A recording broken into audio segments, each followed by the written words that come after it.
नमस्कार, मैं भावना। आज हम सुनेंगे महात्मा गांधी जी की आत्मकथा, जिनमें उन्होंने अपने बचपन का वर्णन किया है।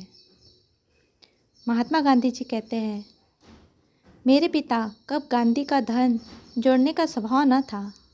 इससे हम भाइयों के लिए वह बहुत थोड़ी सी संपत्ति छोड़ गए थे। पिताजी ने शिक्षा मात्र अनुभव से प्राप्त की थी। स्कूली शिक्षा उन्होंने उतनी ही पाई रही होगी जिसे आज हम अपर प्राइमरी कहते हैं।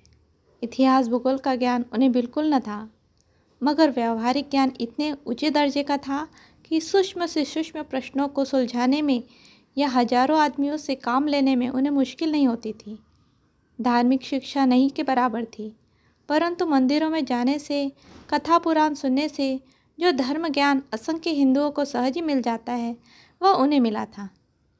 अपने अंतिम दिनों में एक विद्वान ब्राह्मण की सलाह से, जो कि हमारे कुटुंब के मित्र थे, उन्होंने गीता पाठ आरंभ किया था और वह नित्य पूजा के समय कुछ लोग ऊंचे स्वर में पाठ किया करते थे। वह कुटुंब प्रेमी, सत्य प्रिय, सूर और उदार, परंतु क्रोधी थे। रिश्वत से हमेशा दूर भागते थे और इसी कारण अच्छा न्याय करते थे। उनकी ऐसी प्रसिद्धि हमारे कुटुंब में तथा बाहर भी थी। वह राजकोट में कुछ समय तक प्रधानमंत्री रहे थे और राज्य के बड़े भक्त थे। एक बार जब असिस्टेंट पॉलिटिकल एजेंट ने राजकोट के ठाकुर साहब की शान के खिलाफ कुछ शब्द कहे, तब उन्होंने उसका विरोध किया। साहब बिगड़ पड़े और कबा गांधी को क्षमा मांगने का हुक्म दिया।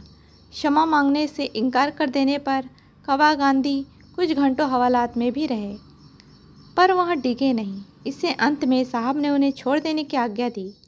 मेरे मन पर ऐसे संस्कार है कि मेरी माताजी स्वादिष्ट स्त्री थी। वह बहुत भावुक थी। पूजा पाठ किए बिना कभी भोजन न करती। वैष्णव मंदिर में रोज जाती। मैंने जब से होश संभाला, याद नहीं पड़ता कि उन्होंने चातुर्मास का व्रत कभी छोड़ा हो। कठिन से कठिन व्रत वह लेती और उन्हें पूरा करती। बीमार पड़ जाने पर भी वह लिए हुए व्रतों को न छोड़ती। ऐसा एक समय मुझे याद है, जब उन्होंने चंद्रयान व्रत किया था। उसमें वह बीमार पड़ गई थी, पर व्रत न छोड़ा। चातुर्मास में एक समय भोजन के व्रत तो उनके लिए साधारण बात थी।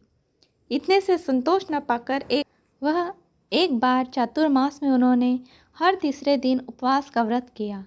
लगातार 2-3 उपवास उनके लिए मामूली बात थी। एक चातुर्मास में उन्होंने सूर्य नारायण के दर्शन के पश्चात ही भोजन करने का नियम लिया।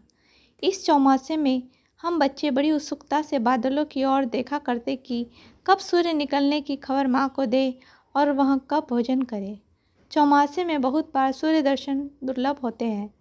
मुझे ऐसे दिन याद है जब हम सूर्य को देखते और चिल्लाते, माँ माँ सूरज निकला, और माँ जल्दी जल्दी आती। तब तक सूर्य छिप जाता।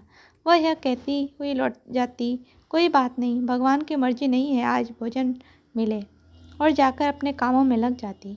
वह व्यवहार कुशल भी थी और रोज राज दरबार की सब बातें जानती थी। रनवास में वह बुद्धिमती समझी जाती थी। बचपन में मैं माँ के साथ दरबारगढ़ जाया करता था और माँ जी साहबा ठाकुर साहब की विधवा माता से उनकी जो बातचीत होती, वह कुछ कुछ मुझे अब तक याद है। इन माता पिता के यहाँ अश्विन बंदी 12 संवत 1925 अर्थात 2 अक्टूबर 1869 ईस्वी को पोरबंदर अथवा सुदामापुरी में मेरा जन्म हुआ। बचपन पोरबंदर में ही व्यतीत हुआ। ऐसा याद पड़ता है कि मैं किसी पाठशाला में पढ़ने बैठाया गया था। मुश्किल से कुछ पहाड़े सीखे होंगे, बाकी तो और लड़कों के साथ गुरुजी को गाली देना सीखने के अतिरिक्त और कुछ सीखा याद नहीं है। इससे यह अनुमान करता हूँ कि मेरी बुद्धि मंद रही होगी और स्मरण शक्ति कच्ची। आज हमने महात्मा गांधी जी की आत्मकथा का बचपन वाला किस्सा सुना।